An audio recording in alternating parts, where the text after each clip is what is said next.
Değerli muhtarlarımız, kıymetli Distinguished neighborhood representatives, ladies, I would like to start by greeting all of you with my deepest regards. Welcome to the presidential complex, which is a veteran location and also the home of the nation.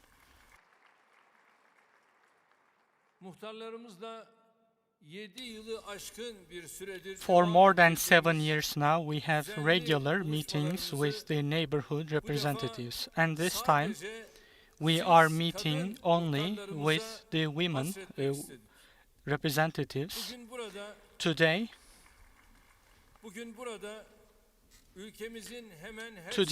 we have close to 900 neighborhood representatives coming from different corners of our country who are only women. At every neighborhood representatives gathering, we have the biggest and the most comprehensive show of democracy in our country. Today's meeting is more relevant and is more meaningful in a special way. Today is 8th of March, the International Women's Day. And through you, I congratulate the 8th of March, International Women's Day, of all women in our country, and I convey my regards and my greetings to all of them. For us, women,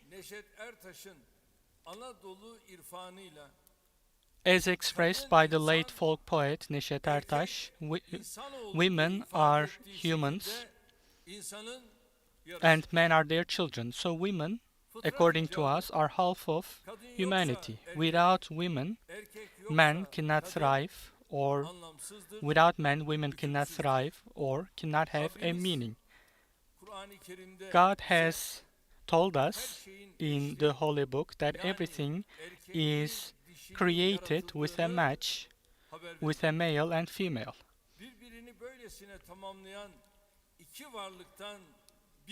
These two creations complete each other, and one of those cannot be seen as less only because of their gender, or they cannot be alienated or excluded or discriminated against, or cannot be subjected to violence at all. This is not acceptable.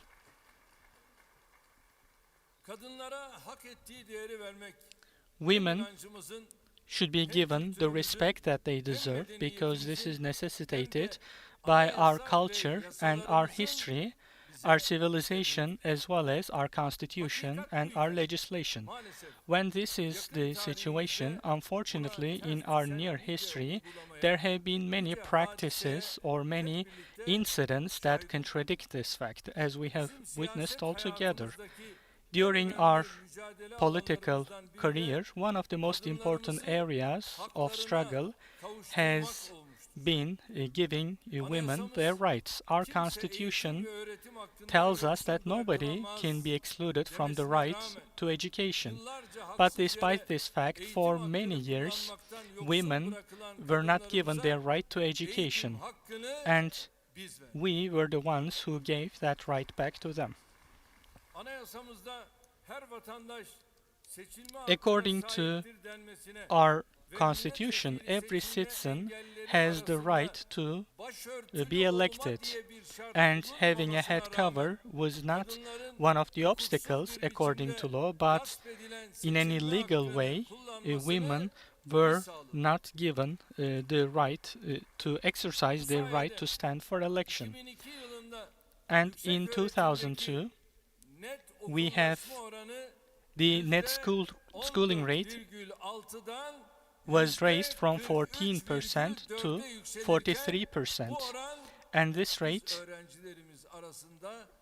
among girls has reached 48.5%, which was the highest level in history. According to our Constitution,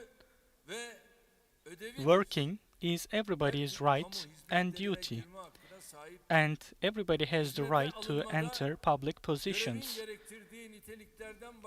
And in recruitment, there can be no discrimination other than what is necessitated by the post. But in an unrightful way, women were not allowed to work in public positions. And again, it was us who gave women the right to work in the public, in education and in work life, as well as in every other area.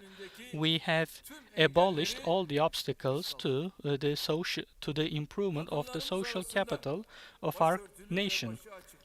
We abolished the discrimination between covered and uncovered women.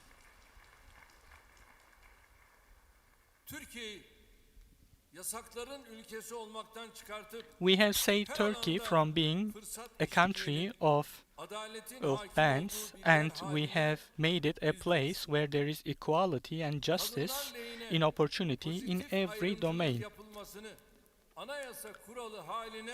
We have also made it a constitutional rule to have positive discrimination towards women. We have taken up as a duty to abolish the gap between men and women. So, when it comes to women's rights, we have always sided with women.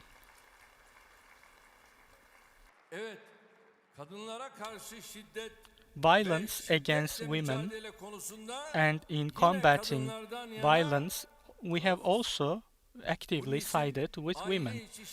And for this, domestic violence no longer requires to be reported. We have made it one of the crimes that is followed by the public. Yesterday, we had the Central Executive Board meeting of the party.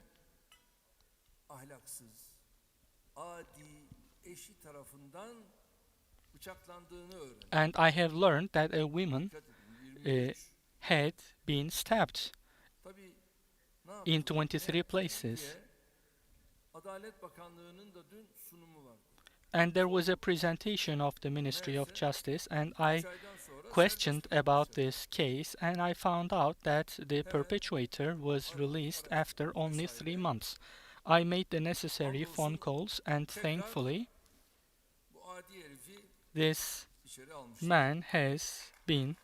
I found out that this man has been taken under custody once again.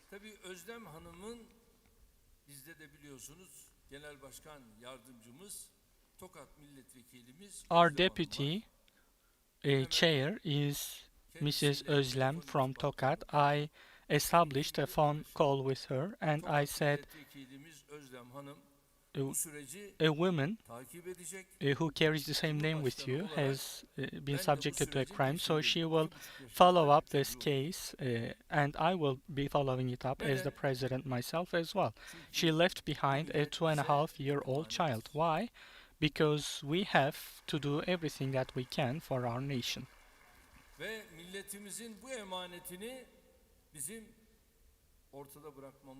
And it's not possible for us to not protect this important heritage, our nation. Imagine a person is stabbed in 23 locations, and how can the judge let go of this perpetrator? And then we hear complaints about the judiciary. If I'm the president in this country, and if you are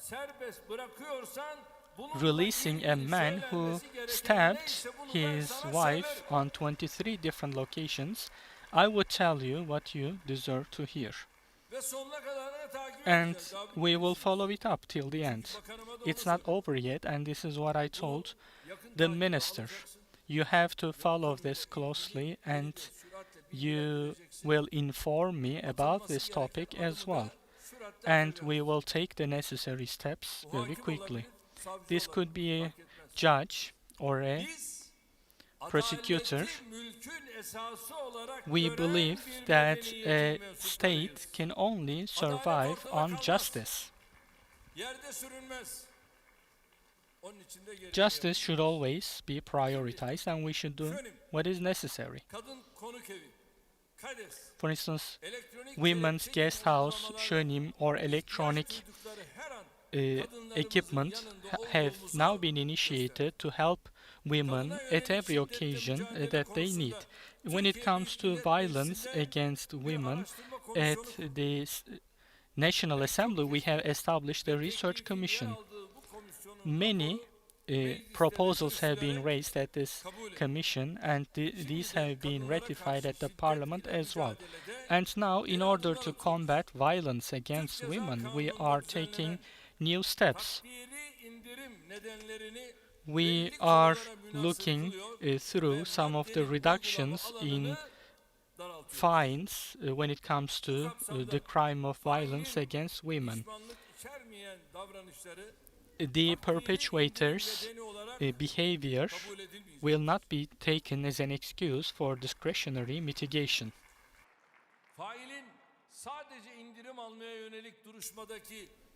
Or the perpetuator's behavior, for instance, his clothing or his wearing a tie or his body language that he exhibits during the court hearing in order to give an appearance of remorse will not be taken as a pretense for mitigation. In order to fight more efficiently against violence against women, killing, torture, and other crimes when they are perpetuated against women, the fines will be higher. Following women will be also organized as a separate crime. Physically following someone or using IT technologies or communication technologies or third persons in order to contact women will also be taken as a crime from now on. And for such crimes, when they are perpetuated against a divorced spouse, or if it causes the victim to abandon their work or change their home, or if they are perpetuated by a perpetuator who had been suspended, will also be a reason to increase the fines. Also, wounding against the spouse will also be taken as a catalog crime. For victims of a crime, there will be free of charge lawyers assigned by the state.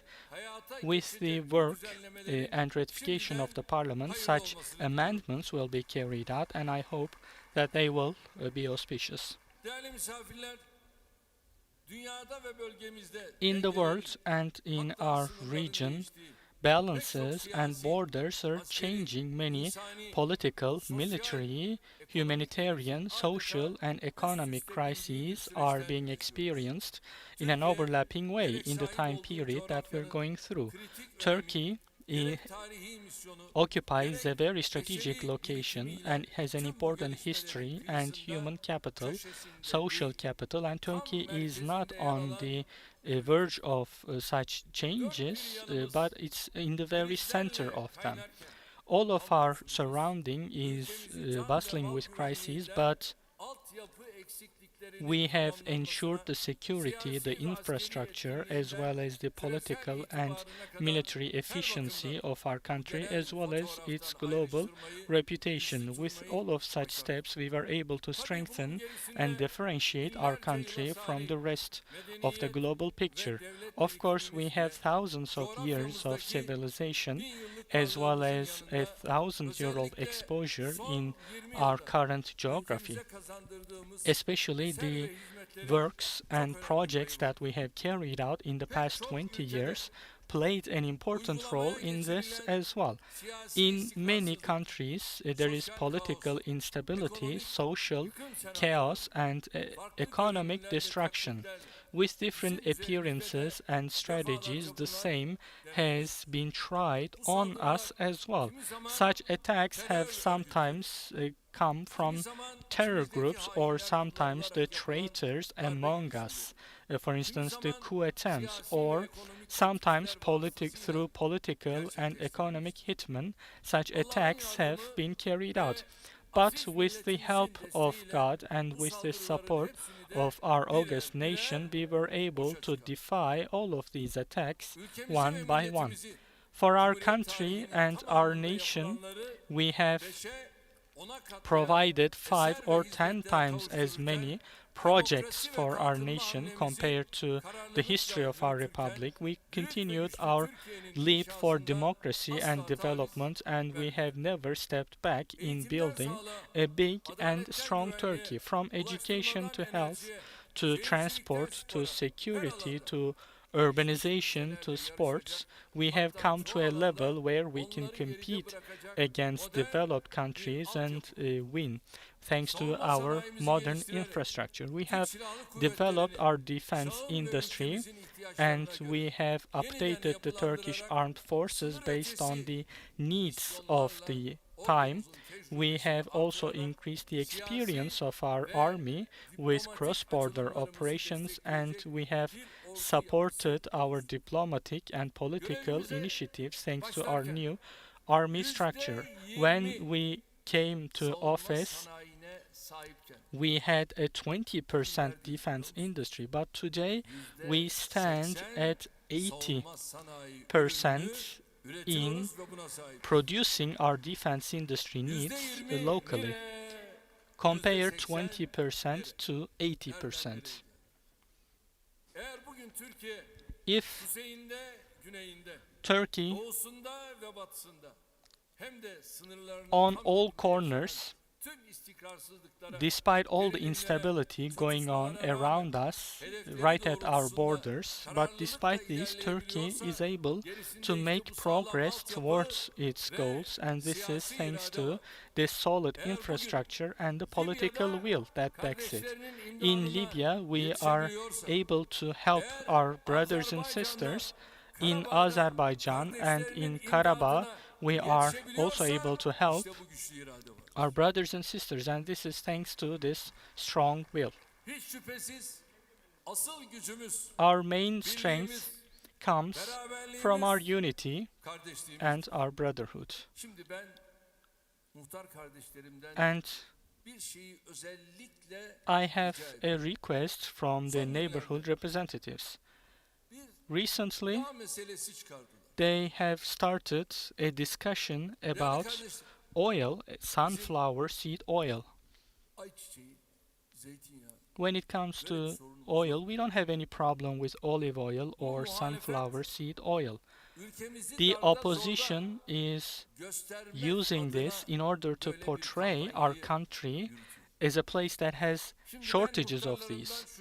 But I ask my neighborhood representatives, in your neighborhoods or in your villages, in the supermarkets or neighborhood convenience stores, please check whether there are sunflower seed oil. I want that if necessary, you, when necessary, can go and check the storages of the supermarkets on behalf of the Ministry of Interior, and if they are engaging in stockpiling, we will do what is necessary. Who is in charge? It is the governor who is the first step position in charge, and you are the representative of the governor in those neighborhoods. You are the instrument of the interior minister. You are the instrument of the president in your neighborhoods. Thank you.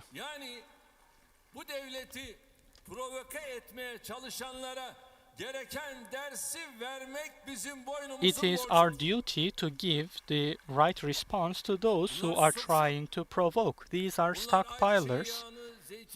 They are stockpiling oil, sunflower seed or olive oil, and they are increasing their prices without any shame. and they are claiming that there isn't enough sunflower seed oil on market shelves.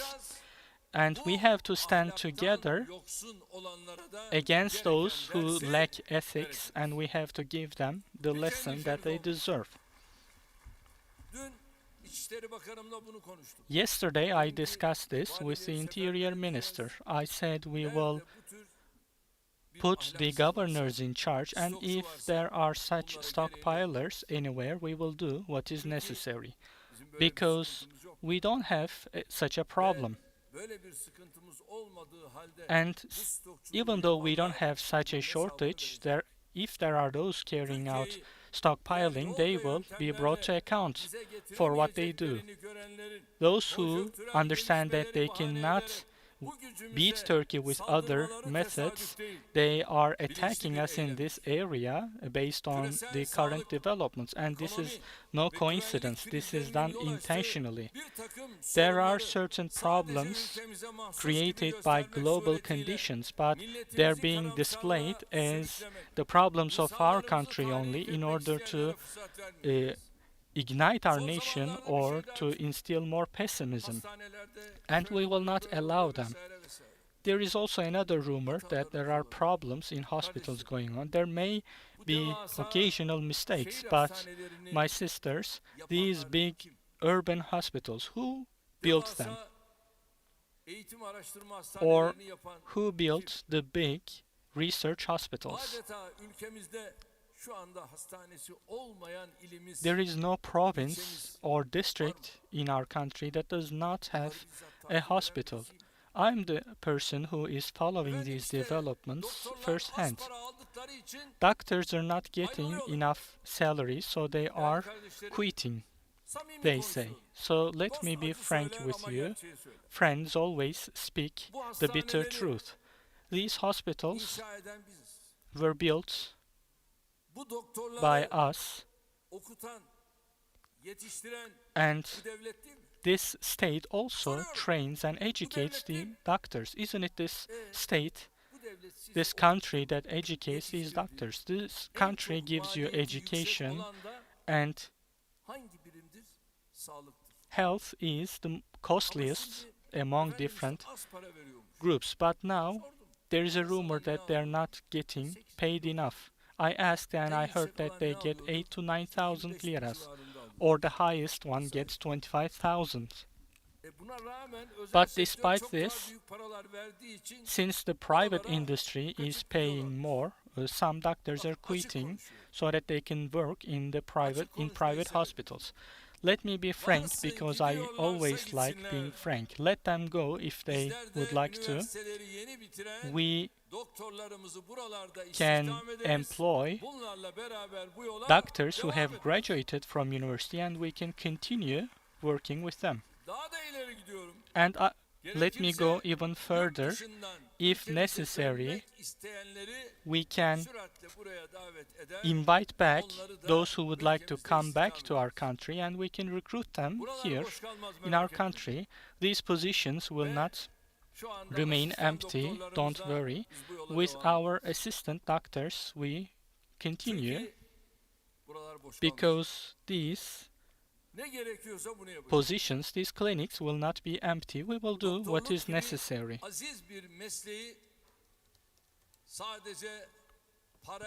Being a doctor is a very important job, and it cannot only be based on money. Probably that would not be a humane approach. Turkey has had to fight against backwardness, to tutelage, to terror, to coup attempts. Turkey was able to overcome such problems, and it also has the potential and the skills and the competence to overcome today's problems. In the past, there was a TV show presented by Savaş Ay. Mr. Kemal, at the time, was the manager, the general director of Social Insurance Institution. And do you remember, at the time, do you remember the situation of the serums For instance, a small baby was suffering because of the wrong injection. And do you remember what Mr. Kemal said at the time? He said, "We need change." And the late presenter Savaş said, "It is your duty. Why are you not fulfilling your duty?" But unfortunately, he did not care at all. But we do care.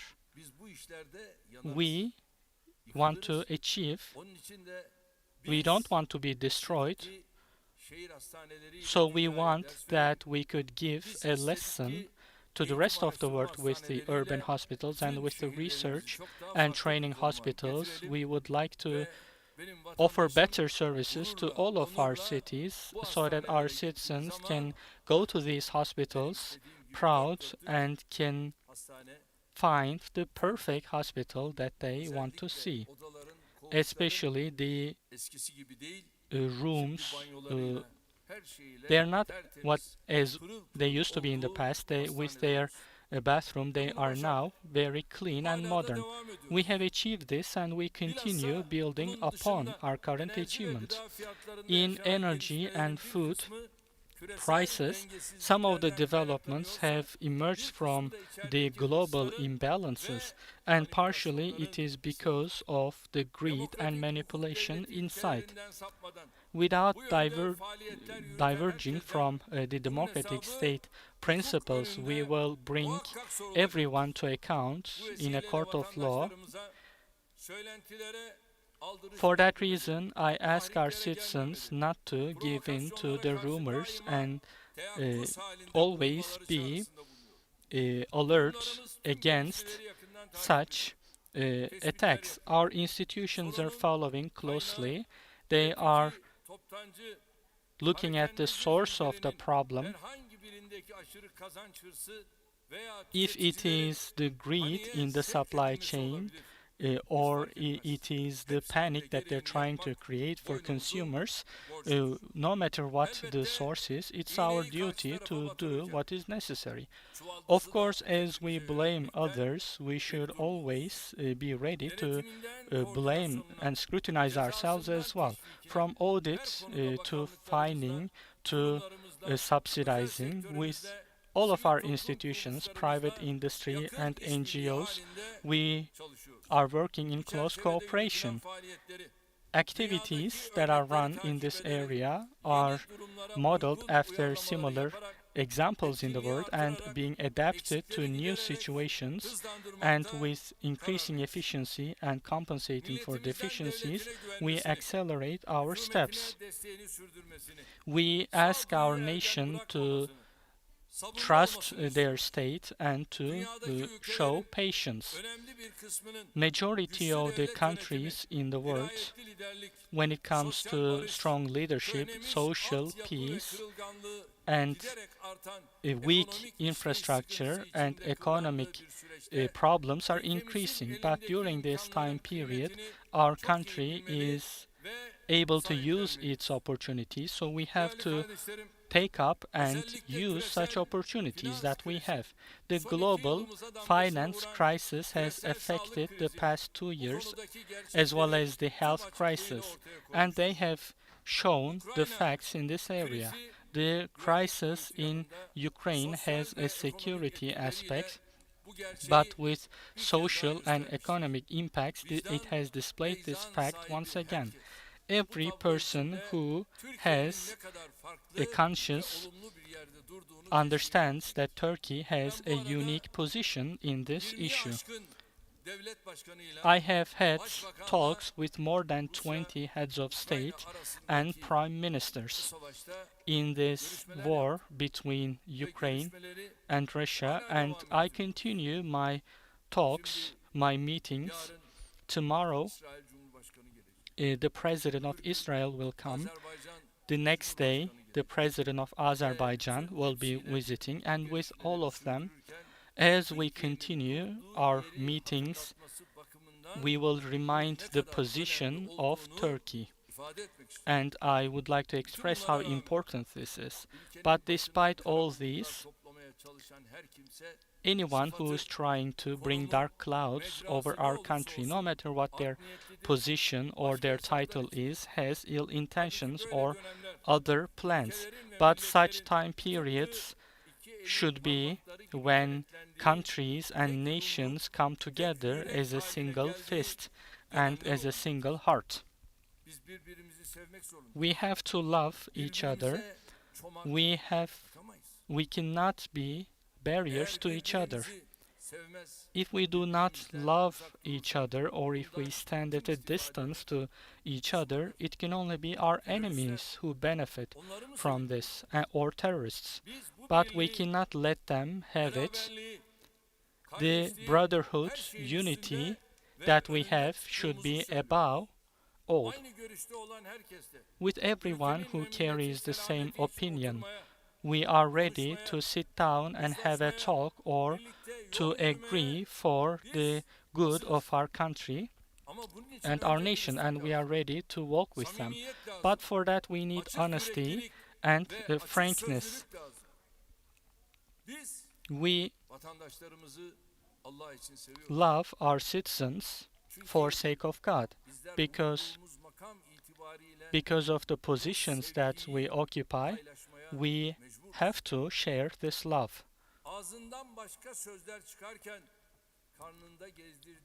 There are those who have a different discourse, but they have many different plans that they're running inside them. But with those people, we cannot work together. As we always say, we always listen to what our nation demands, what it expects, or what it says, and we take our steps accordingly.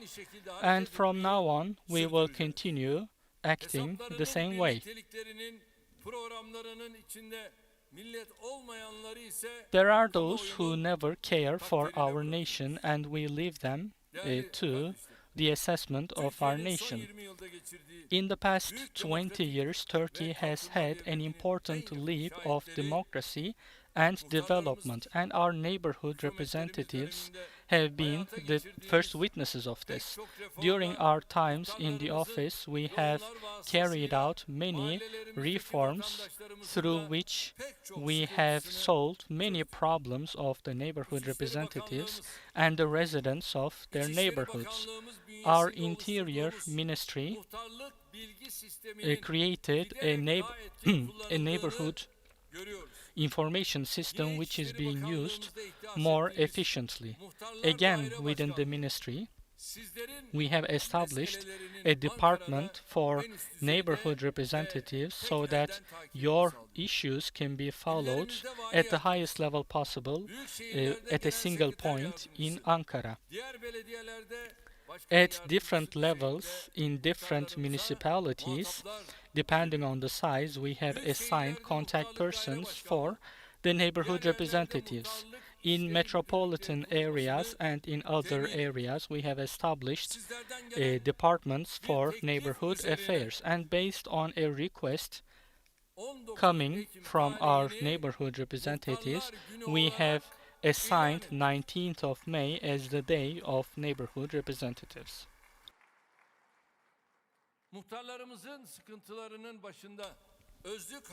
We listen to the problems and requests of our neighborhood representatives. For instance, their requests about personal rights, the social security premiums being paid by the state, or increasing their salaries, or a single identity card, and many similar improvements have been carried out in order to eliminate such problems.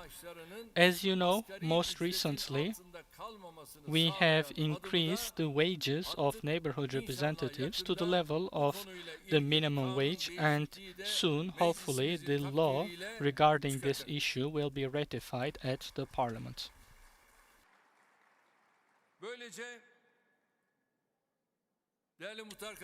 This way,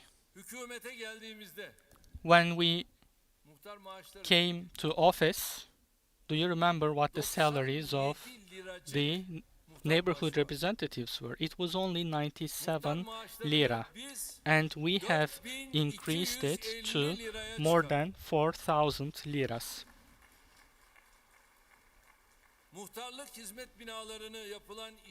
The buildings of the neighborhood representatives have been updated to serve better in line with local architecture. The neighborhood representative buildings will be renovated. Their locations have been set and they will be built as soon as possible. In the construction of the service buildings and in equipping them with security cameras, as the Interior Minister just expressed, especially if the neighborhood representative is a woman, we will give them priority. For leaves or birth or maternity leave, when women representatives are not at the office, we will make sure that their wages are not decreased. In Ankara, preparations are underway for a neighborhood representatives guest house, and we plan to open it on 19th of October. With technology, we will improve neighborhood services. The address-based population registry system will be opened to neighborhood representatives. And AFAD aid will be distributed to our citizens in a system that also includes our neighborhood representatives. With the coronavirus pandemic and during the fire and flood disasters, we have always worked together with the neighborhood representatives. In the affiliation teams and in audit teams, we have worked together, and I would like to thank all neighborhood representatives who played an important role in these difficult times. Hopefully, from now on, together in serving our country and nation, we will do great work together. With such sentiments, once again, I congratulate your International Women's Day, and I send my greetings and my regards to all of you.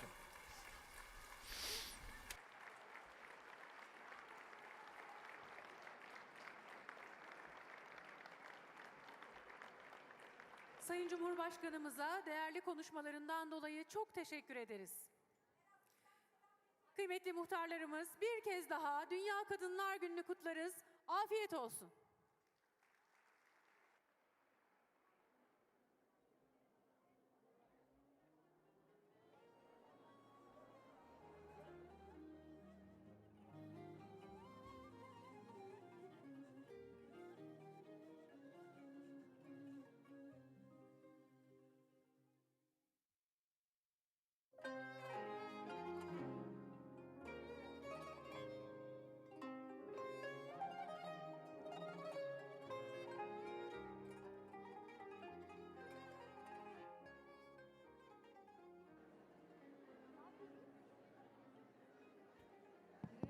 Evet değerli konuklarımız, lütfen tüm misafirlerimizi yerlerine davet edebilir miyiz lütfen? Programımız devam ediyor.